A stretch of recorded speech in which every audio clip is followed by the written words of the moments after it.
okay, parents, your kids are going to turn out just fine. This episode of the Your Kids Will Be Fine podcast is brought to you by True Height. True Height is what your child needs to help them reach their full growth and height potential.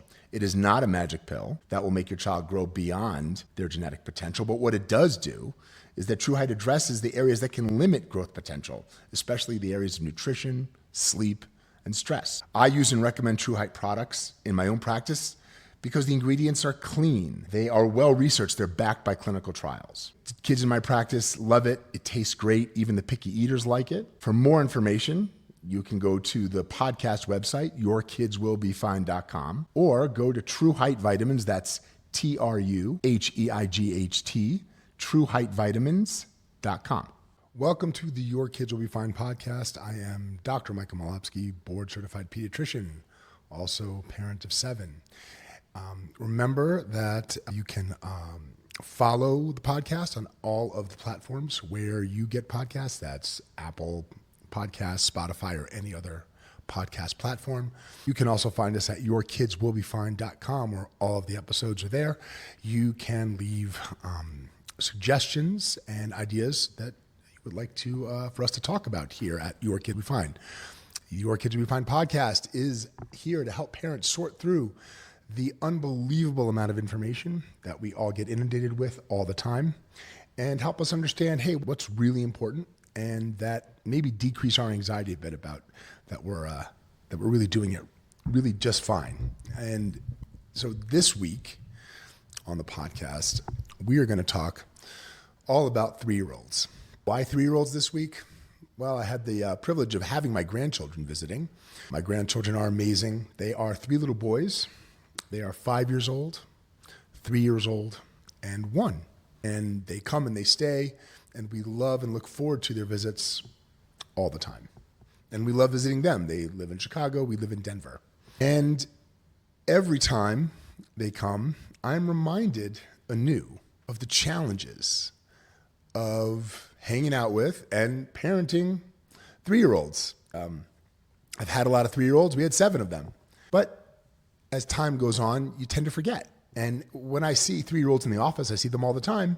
I'm not spending that much time with them. And I know that they're difficult, but I am astounded anew, always, at the absolute unique level of challenge that 3-year-olds are emotionally, and from a parenting standpoint as well. I've been collecting 3-year-old memes, sharing them with my daughter-in-law. And some of my favorite ones that really capture what it's like to be a 3-year-old. I saw this one that when I hang out with a 3-year-old, I'm reminded that 3-year-olds are essentially a walking, talking middle finger. And then my daughter-in-law sent me an amazing one. She says, imagine it's Sunday morning. You've been allowed to sleep in as long as you want.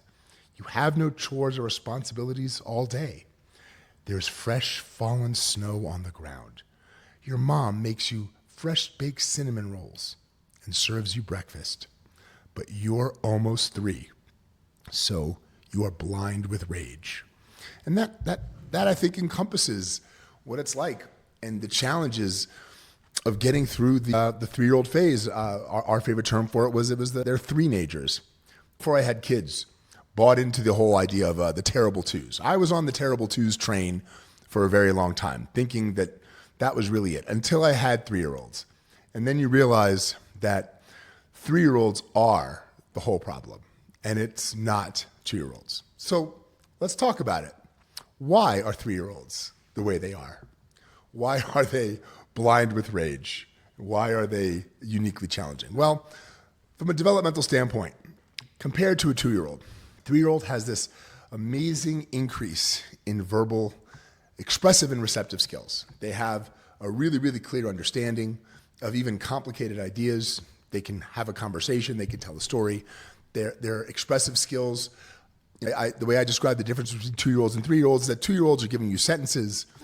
3-year-olds are starting to give you paragraphs, details, tangents, and questions. 3-year-olds love to ask questions. So there's all of that going on, but the part of their brain that isn't really developed is their emotional regulatory part of their brain, that prefrontal cortex. So still they have all of this new skills, and with that come very strong feelings, but still very little regulation on their feelings. And so 3-year-olds are notorious for having really, really big, intense feelings that they express, and it can come out very unpredictably at literally any time. The best interaction we had this week is my 3-year-old grandson was sitting in the big chair at the counter, was having a late lunch. He had just gotten back from swimming, and he was literally falling asleep, standing up, sitting there. So my son, his father, picked him up and tried to move him to the couch. And the fallout was an hour and a half of screaming, I want to sit in the big chair. You can sit in the big chair. I don't want to sit in the big chair. I want to have lunch. Here's your lunch. I don't want to have lunch. Throwing the plate. It was maddening, and it was definitely brought back a lot of memories for me. And my son handled it beautifully. I think that watching him was a great example of what we're going to talk about, which is handling the threes. So when parents come to the office and they ask, what is the best parenting advice I got around handling toddlers and preschoolers, and then we'll say specifically 3-year-olds, I always respond with the 80-20 rule. What the 80-20 rule of toddlers and preschoolers is that parents have to learn how to filter their own expectations, responses, and priorities in order that 80% of our engagement and interaction with our 3-year-old should be either neutral or positive. And really only 20% of the time are we enforcing a boundary, setting an expectation, or putting in a correction, because they do need to be corrected at times. However, what we learned as parents, and what I try to help other parents learn, is that a lot of the things that we think need correction or we think need a boundary sometimes don't. And you can spare yourselves a lot of unnecessary negative engagement with your 3-year-old and make your day way more positive, which is really what we all want. When you think about it, it correlates very nicely to the 1-to-5 rule of relationships. Most of us who are married, who've been in a long-term relationship, that for every negative interaction, it takes 5 positive interactions in our own brain to make up for that negative interaction, meaning that human brains are overly sensitized and overly tuned to focus on negative things and negative interactions, and it takes multiple positive interactions to overcome a negative one. So the 80-20 rule roughly correlates to that in 1 in 5 interactions. So how do you do this? I think experienced parents do this very much instinctively. I think that once you've had more than a couple of kids, you've learned how to filter things so you're not necessarily addressing or correcting or setting a boundary over too many things. I have to often counsel new parents that you have to change your expectations on how your house is going to look and going to run. There's a very famous triangle that says you can only have 2, but there's a clean house, happy children, and parental sanity. So you can only have 2. So one of the biggest areas we had to adjust to was that expectation, meaning to follow our toddler around and constantly telling him to put that down, put that back, don't make a mess. Well, that's just not reasonable. 3-year-olds aren't really tuned that way. We had to change our environment and change how the household was set up to set him up for success. So there just wasn't that much stuff around that it was important whether he played with it or took it out or made a mess with it or not. And made the expectation that the house isn't going to be clean all the time. And we have to clean separately when our child's asleep. So the 80-20 rule was by far the most valuable big picture rule when it comes to really improving your overall positive engagement, general feeling of positivity around your parenting when you have a 3-year-old who is going to have lots and lots of occasions to drive you crazy. When it comes to the inevitable time where you do have to set a boundary, you do have to make a correction for their safety, because there's something that's important that has to get done or has to be managed a certain way, and you need your child to comply and follow through because that's what's going on. And your 3-year-old, depending on where they are in their day, how hungry or tired they are, their general positive or negative mood at that time, are sometimes just gonna flip out and they're just going to run up against that correction, that boundary. So how do we handle it? I remember when I was a younger parent, I could feel myself getting super frustrated, super angry that I can't get this to stop, and I had to learn how to observe my own feelings and own reactions, why this made me so angry and upset, how I was responding to the emotional output of my 3-year-old.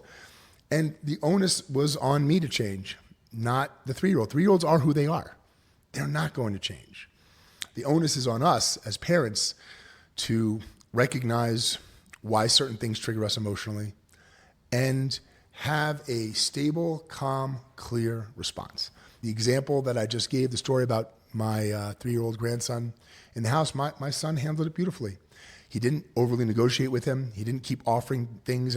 When a toddler is in that state, especially a 3-year-old, the more that you try to offer, to appease, to give them something that you think that they want in order to stop the situation, generally just is like throwing gasoline on the fire and just escalates it. My son sat with him quietly, would reflect his feelings back. I see you're really upset. I'm here to help you whenever you're ready. And just let it happen. Let it go. He didn't, when my 3-year-old grandson tends to hit his parents when he gets upset, and he definitely set a boundary on that. Didn't allow him to do it, said, I can't sit here with you if you're going to hit. But essentially let the feeling happen, let it out, managed his own response, kept it really even. And yeah, it took a while. And 3-year-olds do, in order to manage a 3-year-old in an emotionally sensitive, responsive way, it takes time. And I know how valuable and difficult time is to come by, especially when you're a working family with young kids. Sometimes you don't always have that time. But none of us are perfect. All of us are trying our best. We're all getting it wrong all the time. But this is a bar. This is to strive for. This is at least when you at least know, hey, this is what it could look like. We can all work on getting there. So that's how, ideally, I think parenting 3-year-olds can really be much more positive and much less stressful on us. Think about the 80-20 rule. Think about how we have to change in order to manifest that 80-20 rule, make it a reality. Think about how we can help our 3-year-old with their emotional difficult times by being calm, being present, but not necessarily over negotiating. And when you do have to make a correction, set a boundary, you set it and you hold it, and then you allow the feeling to come at you. And we try to react in a way that's calm, loving, positive, but still maintaining the boundary, because the boundaries are important. I hope this helped. Remember, find us at yourkidswillbefine.com. Love to hear your thoughts, ideas, and questions around new shows. And we're looking forward to seeing you guys next week.